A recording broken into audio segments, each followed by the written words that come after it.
आम खबर दें आपको, कराची में 24 घंटों के दौरान होने वाली बारिश के आदाद शुमार जारी कर दिए गए हैं। सबसे ज़्यादा बारिश सुरजानी टाउन में 35.7 मिलीमीटर रिकॉर्ड की गई है। गुलशन हदीद में 32, कायदाबाद 28, नाज़िमाबाद में 23 मिलीमीटर बारिश हुई है। तफसीलात जान लेते हैं बोल न्यूज़ की नुमाइंदा मरियम हसन से। मरियम, अपडेट कीजिएगा।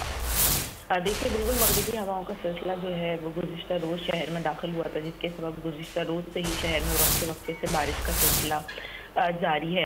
गुज़िश्ता रोज़ से लेके आज सुबह 8 बजे तक सबसे ज़्यादा बारिश शहर में फरजानी टाउन में 36.9 मिलीमीटर रिकॉर्ड की गई है, जबकि उसके बाद गुलशन हदीद में 32 मिलीमीटर रिकॉर्ड की गई है। सबसे कम बारिश जो है औरंगी टाउन में 14.8 मिलीमीटर जो है वो रिकॉर्ड की गई है। जबकि अगर बात की जाए कायदाबाद की, तो कायदाबाद में 28, नाज़िमाबाद में 23, पीएफ वेस्ट फैसल पर 22, जबकि नॉर्थ शुमार जारी कर दिए गए हैं मुख्तलिफ इलाकों में होने वाली बारिश के। बहुत शुक्रिया मरियम हसन, आपने इस हवाले से अपडेट किया। सब्सक्राइब करें और बेल दबाएं ताकि कोई खबर रह न जाए।